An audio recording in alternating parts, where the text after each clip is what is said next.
ಭಗತ್ ಸಿಂಗ್ ಅವರ ಕಿರು ನಾಟಕವನ್ನು ನಿಮ್ಮ ಮುಂದೆ ಪ್ರಸ್ತುತಪಡಿಸುತ್ತಿದ್ದೇವೆ. ಈಗ ನಾನು ಎಲ್ಲರ ಪಾತ್ರಗಳನ್ನು ಪರಿಚಯ ಮಾಡಿಕೊಳ್ಳುತ್ತೇನೆ. ಮೊದಲನೇದಾಗಿ ನನ್ನ ಹೆಸರು ಭುವನೇಶ್ವರಿ. ನಾನು ಈ ನಾಟಕದ ನಿರೂಪಣೆಯನ್ನು ಮಾಡುತ್ತಿದ್ದೇನೆ. ಸ್ವಾಗತ ಕೋರುವಳು ಕುಮಾರಿ ಪ್ರೀತಿ ಚೌಲ. ಮುನ್ನುಡಿ ಹೇಳುವಳು ಕುಮಾರಿ ಸೀಮಾ ಚೌಲ. ಭಗತ್ ಸಿಂಗ್ ಅವರ ಪಾತ್ರದಲ್ಲಿ ಕುಮಾರಿ ಸೃಷ್ಟಿ ಅಂಕಲ್ಗಿ. ಭಗತ್ ಸಿಂಗ್ ಅವರ ತಾಯಿಯ ಪಾತ್ರದಲ್ಲಿ ಕುಮಾರಿ ಸೃಷ್ಟಿ ಹಿರಮ. ಬ್ರಿಟಿಷ್ ಅಧಿಕಾರಿಗಳಾಗಿ ವೈಷ್ಣವಿ ಮಠದ್ ಹಾಗೂ ಜ್ಯೋತಿ ಮಠದ್. ಸ್ವಾಗತ ಕೋರಲು ಬರುತ್ತಿದ್ದಾಳೆ ಪ್ರೀತಿ ಚೌಗ. ಎಲ್ಲರಿಗೂ ಶುಭೋದಯ.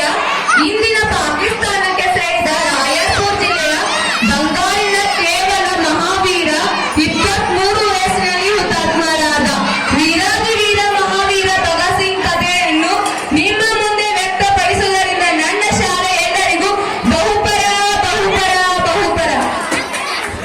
ಎಲ್ಲರಿಗೂ ಶುಭೋದಯ. ಮಾರ್ಚ್ 23, 1931.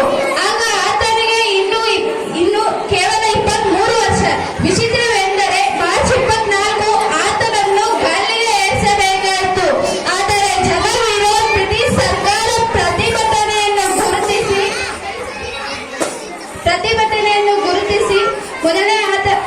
ಗುರುತಿಸಿ ಒಂದು ದಿನ ಅವರೇ ನಮ್ಮ ನಿಮ್ಮೆಲ್ಲರ ಮೆಚ್ಚಿನ ನಾಯಕ ಸ್ವಾತಂತ್ರ್ಯ ಭಗತ್ ಸಿಂಗ್. ದೃಶ್ಯ 1. ಸೆರೆಮನೆಯಲ್ಲಿರುವ ಭಗತ್ ಸಿಂಗ್ ಹಾಗೂ ಅವರ ತಾಯಿಯ ನಡುವೆ ಸಂವಾದ.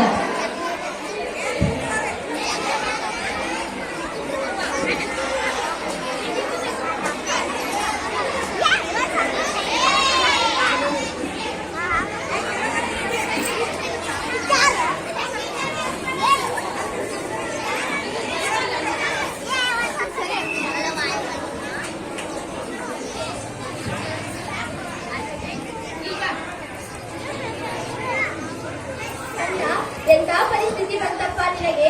ಅಮ್ಮ, ನೀನು ಅಳಬೇಡ. ನೀನು ಅಳುವುದನ್ನು ನೋಡಿ ಜಗತ್ತು ಭಗತ್ ಸಿಂಗ್ ಅವರ ತಾಯಿ ಅಳುತ್ತಿದ್ದಾರೆ ಎಂದು ಆಡಿಕೊಳ್ಳುತ್ತಾರೆ ಅಮ್ಮ. ಹೌದಲ್ವಾ? ಎಲ್ರೂ ಆಡ್ಕೊಳ್ತಾರೆ. ಆದ್ರೆ ಇವತ್ತು ನನ್ ಮಗ ಈ ಕತ್ಲು ಕೋಣೆಯಲ್ಲಿ ಯಾಕಿದಾನೆ ಅಂತ ಯಾರು ಕೇಳ್ತಾ ಇಲ್ಲ. ಅಮ್ಮ, ಇವತ್ತು ನಾನು ಕತ್ತಲೆ ಕೋಣೆಯಲ್ಲಿ ಇರ್ಬೋದು, ಆದ್ರೆ ಮುಂದೊಂದು ದಿನ ನಾನು ಬೆಳಕಿಗೆ ಬಂದೇ ಬರ್ತೀನಮ್ಮ.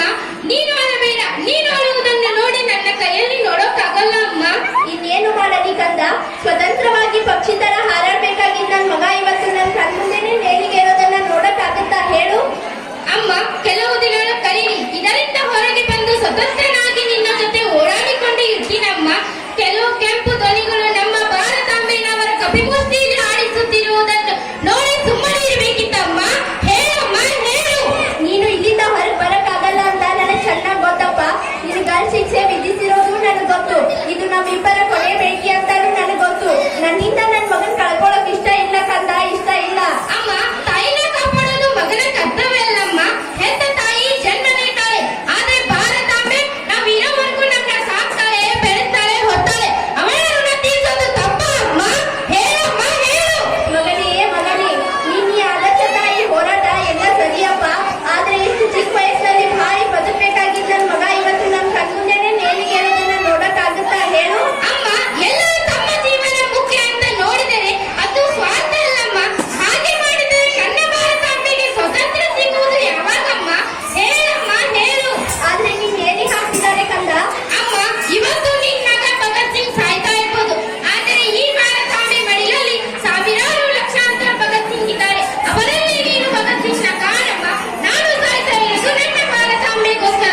ಆ ಬ್ರಿಟಿಷರ ಎದುರಿಗೆ ಹೇಗೆ ಬದುಕುವುದನ್ನು ನೀನು ಬಯಸಿವೆ ಅಮ್ಮ. ಹೇಳಮ್ಮ, ಹೇಳು. ಅಯ್ಯೋ ದೇವ್ರೇ, ಆ ಪರಿಸ್ಥಿತಿ ತಂದಿದ್ಯಾ? ನನ್ ಮಗ ಸಾಯೋದನ್ನ ನಾನ್ ಕಣ್ಣಾರೆ ನೋಡ್ಬೇಕಾ? ಅದಕ್ಕಿಂತ ನಾನ್ ಸಾಯೋದೇ ಮೇಲು. ಹಾಗೆ ಹೇಳ್ಬೇಡಮ್ಮ. ಇವತ್ತು ನಿನ್ನ ಮಗ ಭಗತ್ ಸಿಂಗ್ ಸಾಯ್ತಾ ಇರ್ಬೋದು, ಆದರೆ ಅವನ ಆದರ್ಶಗಳು ಸಾಯಲ್ಲಮ್ಮ.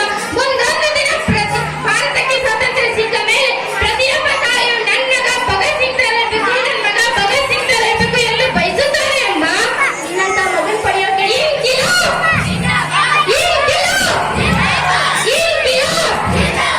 ನಿನ್ನಂತ ಮಗನ್ ಪಡೆಯೋಕೆ ನಾನು ಎಷ್ಟು ಪುಣ್ಯ ಮಾಡಿದ್ನೋ ಏನೋ.